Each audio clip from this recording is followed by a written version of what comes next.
on the page here.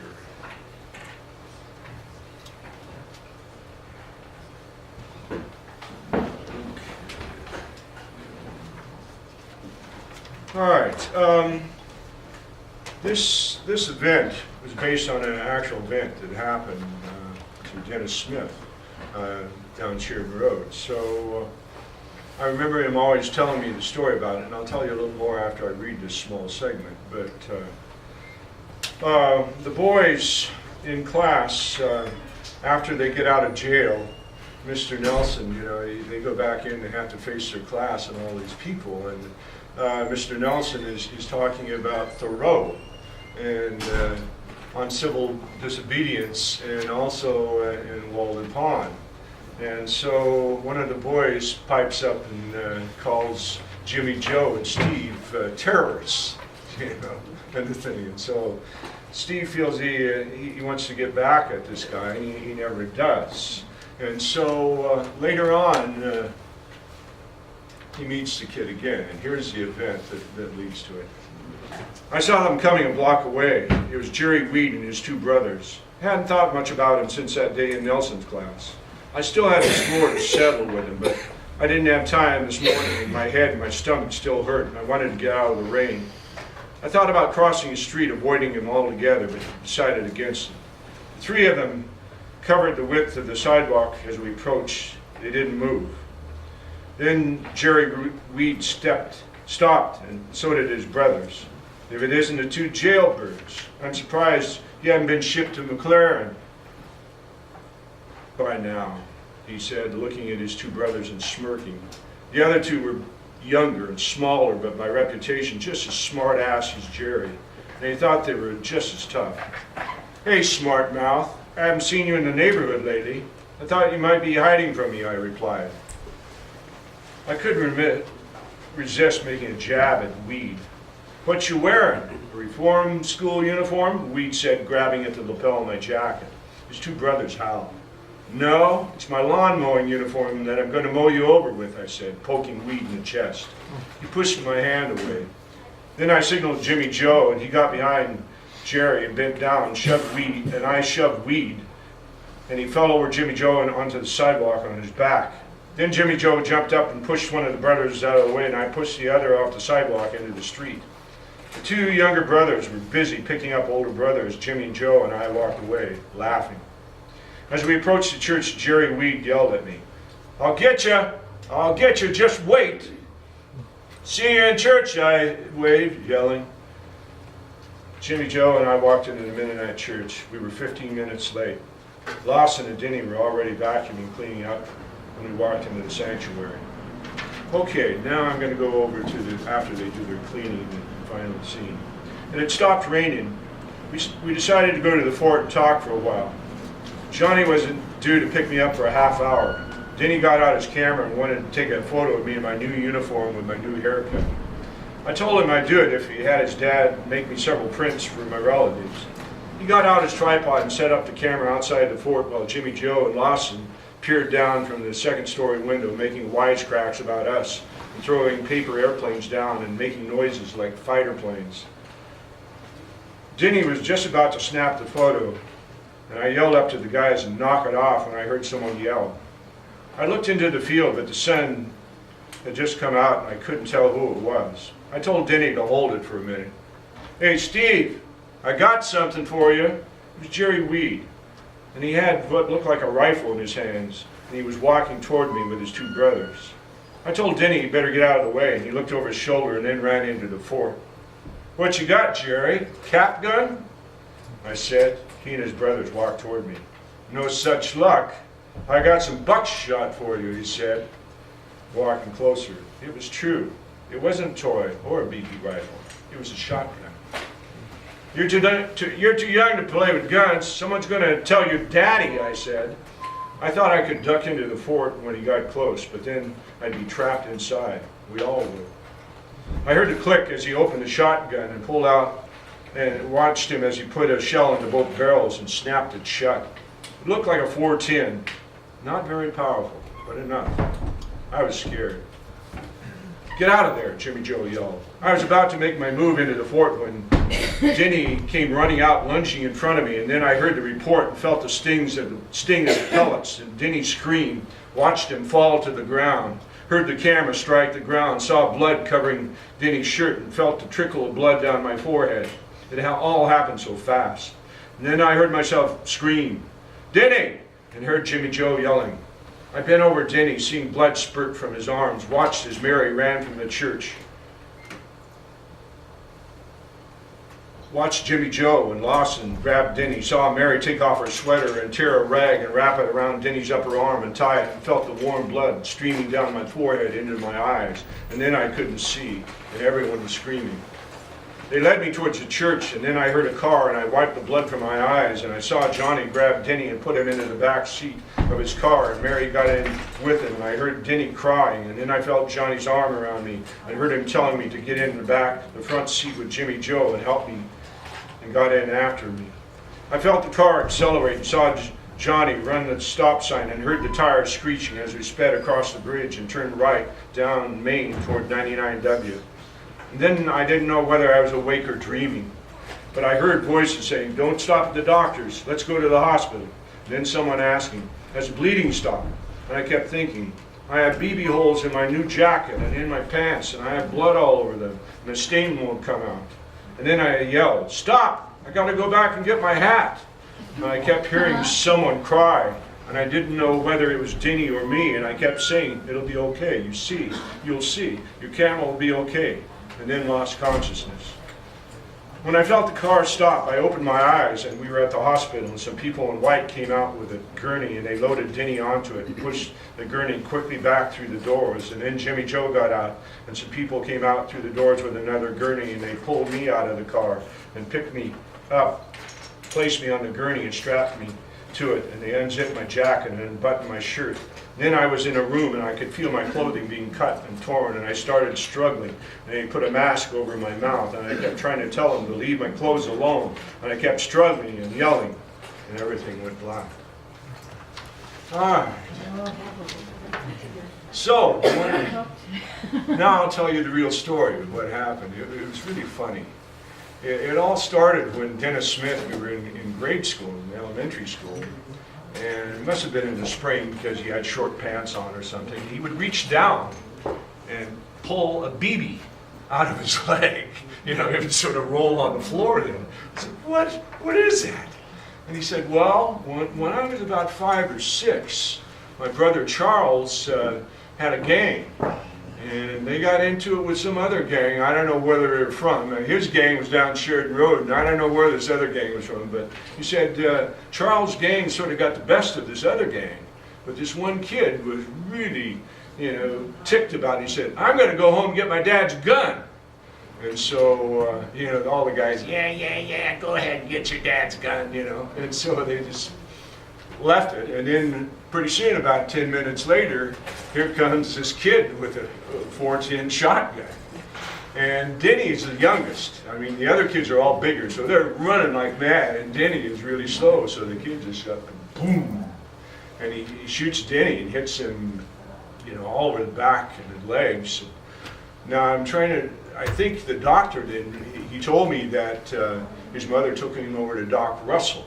All right, and he was the local town doctor here before Dr. Wilbur, and so they didn't take him to the hospital. Evidently, he was far enough away that shotgun could have killed him easily, but it didn't. And that's how I wrote the story. That's where the story came from. All right, questions, comments. Where is the? Was this an old jail that when the boys went into? Right over here on the left side of the old library building, right underneath there's a jail. I wonder if the cell's still in there. I don't know. It's gone. They've taken it out. Probably, but that's where the jail was. This building? This building right next to us, right here. All right, as you go down the street there, it's right on the right. That was the jail. So they left the jail for posterity. Huh? Yeah, they should. It's an empty room now. What is it? Empty room now? It's still a room, but it's Yeah. emptied. Yeah. They took everything out. Huh. That was added on to the jail was on the other side of that stored a fire truck. Yeah, right. There's the fire department, also, and you know well enough about that, huh? Yeah. I read about that in a novel. When I remember being up in the library up on top there when the fire alarm would go off, and God, it was so loud, and we'd come down and we'd watch the volunteer firemen like you driving up there and screaming to a stop there and everything else. But yeah, I wrote about that in a novel. I thought that was one of the big experiences as a kid, was watching all the guys drive up and get in those beautiful white trucks of theirs and steam out. It's good to know about Dennis too.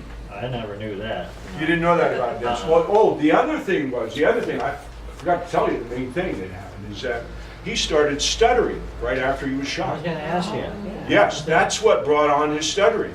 And then, and I use that in the novel too, with the thing. But when Dennis was in his probably mid to late 20s, he called me up one day, and he's still living in Tacoma. But, I heard this voice, no stutter. He said, "Do you know what this is?" I said, "Dennis."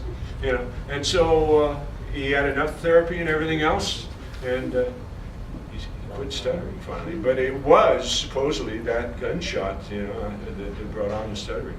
Yes. Question? Oh, the building you're talking about still says City Hall up above there? Right. Just a few years ago, a lady from the Molalla area was here for a basketball game or a sports event of some kind, and it didn't go very well for their team. I think Sheridan kind of overwhelmed them or something. Anyhow, she wrote kind of a bitter sounding to me, anyhow, being from Sheridan article, and she said she had come back to Sheridan and she came to the City Hall, and she says, "It's not a City Hall, it's some old guy doing carpenter work." And she went around town trying to find a City Hall. I was always going to write her a letter and set her straight, and I never did. Now I'm really sorry that I didn't. Well, you should, let's see if I have it here.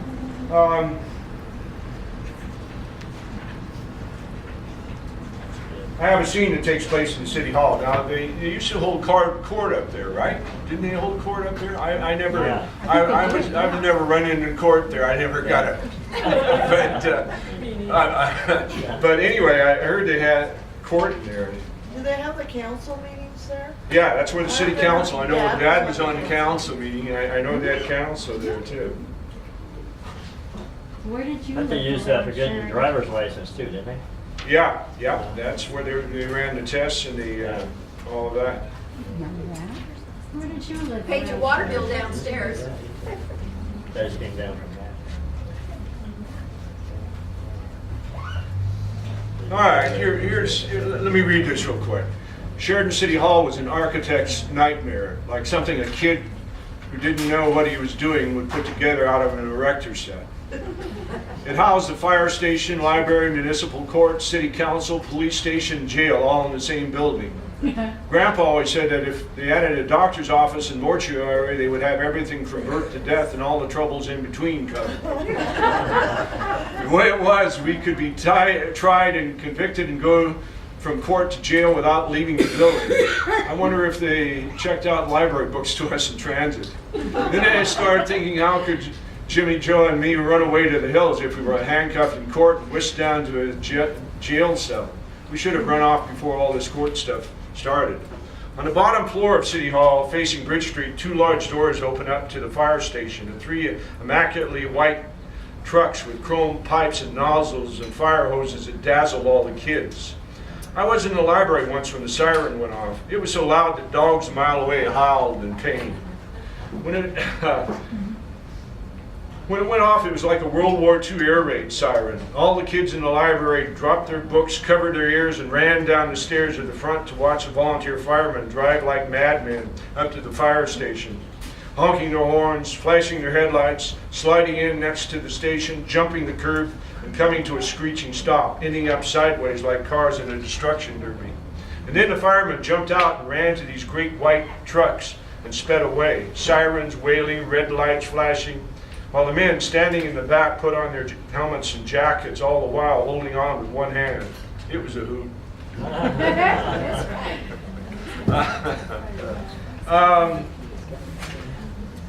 I have one other story I'd like to. I use family stories, some things in here too. In fact, this this story involved my cousin Ed Munson. Any of you know Ed or Eddie? All right, this was his father, and Eddie was a real character.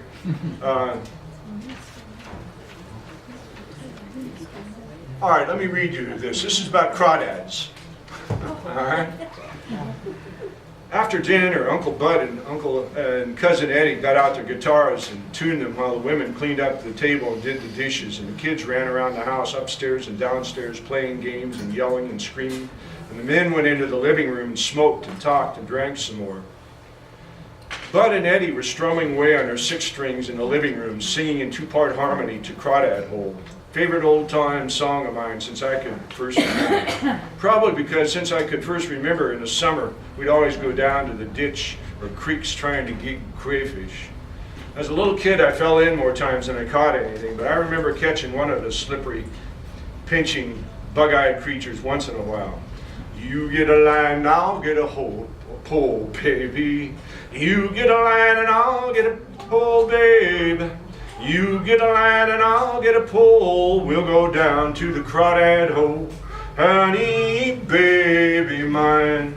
I remember one summer, Cousin Ed had this big crab trap he brought over from the coast and filled it with fish heads and took it down below the bridge in town to the river, while all the kids in the neighborhood followed him, watching every move he made. He found a deep hole and threw the trap in, hanging onto the rope, and then he anchored to a fair-sized cottonwood. And satisfied with his work, he came over to Grandpa and Grandma's to get a couple of gallons of cheap wine and put them in one of the Grandma's canners and stoke up the fire in the kitchen and get the wine boiling because we were going to eat crawdads. In a couple of hours, Eddie went back, and we kids followed him down to the riverbank like he was a messiah, leading us to be baptized. He grabbed that rope and began pulling on it, and a couple of the bigger kids pulled on it with him, along with Ed's drinking buddy, Ed Wilson. After quite a bit of grunting and groaning, Cousin Ed and the gang fetched the thing out of the deep hole, and the trap burst to the surface like some German U-boat. There must have been 50 of those cussed crustaceans fighting and gnawing those fish heads in that trap. They almost picked the heads clean. I couldn't believe it. They were having a crawdad fish-head feast, and nearly every crustacean in the South Yamhill River was in attendance. Ed Wilson let out a howl when he saw the catch. It took both of the Eds to wrestle that thing to the top of the bank, and all of us kids followed them like fresh converts up from the River Jordan. Several of us got in the back of Uncle Ed's pickup truck, and the two Eds got in a cab, rolled down their window, and began singing as we drove across town. Us kids joined in and sang too. What you gonna do when the lake goes dry, honey?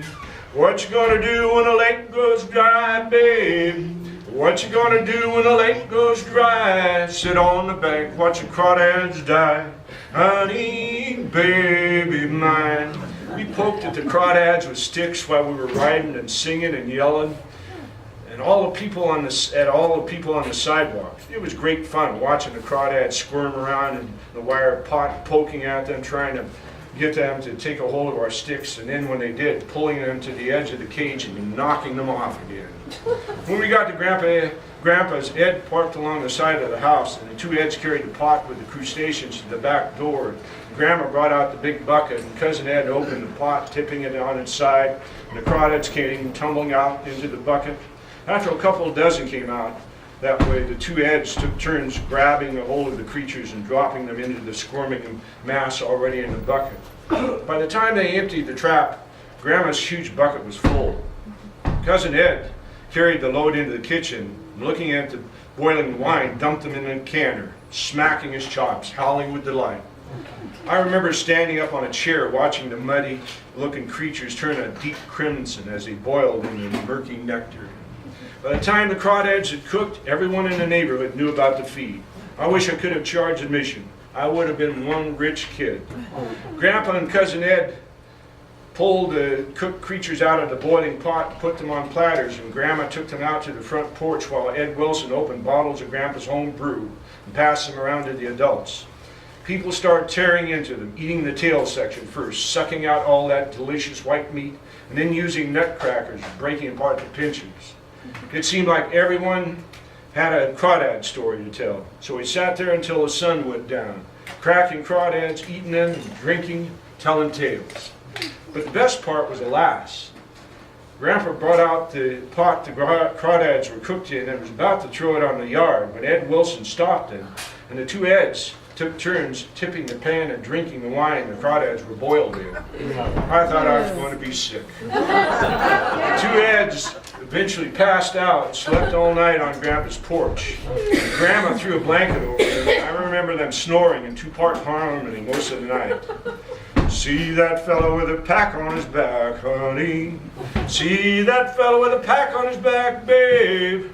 See that fellow with a pack on his back. He's got more crawdads than he can pack. Honey, baby mine. Cousin Eddie and Uncle Bud strumming and went on until late in the night. I don't think they missed a single old-time tune they knew. And the family loved them all. For a while, Aunt Alice came over and sang with Uncle Bud on such ditties as Lonesome Valley, Birmingham Jail, and Hand Me Down My Walking Cane, and Grandpa's favorite, You Are My Sunshine. I'm not sure what the fascination with that twangy music was.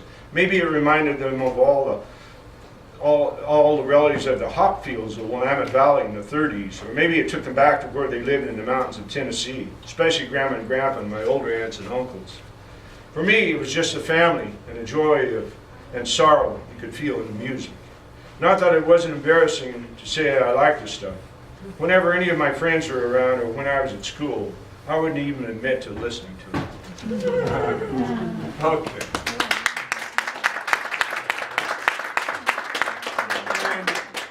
That event happened when I was a young boy, and I remember, the whole thing going on just about the way I described it. All right. I think that's enough reading. You've been very cordial to listen to all of this, but I enjoy reading it. It's fun, every time I start reading it, I get back into the story and the kids, It just sweeps me along with them, and you're back in Sheridan in 1950. All right, thank you.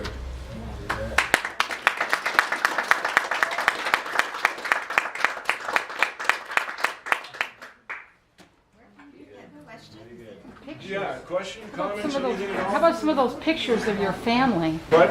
Those pictures of Well, your would you family? like to see some pictures, the photographs of these people that were there? Yeah.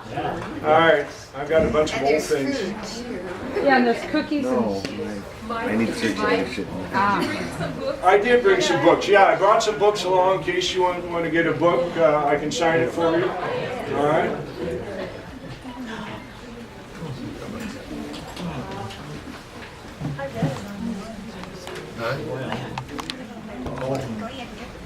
Okay, let me get the books out. Oh, let me make I think I better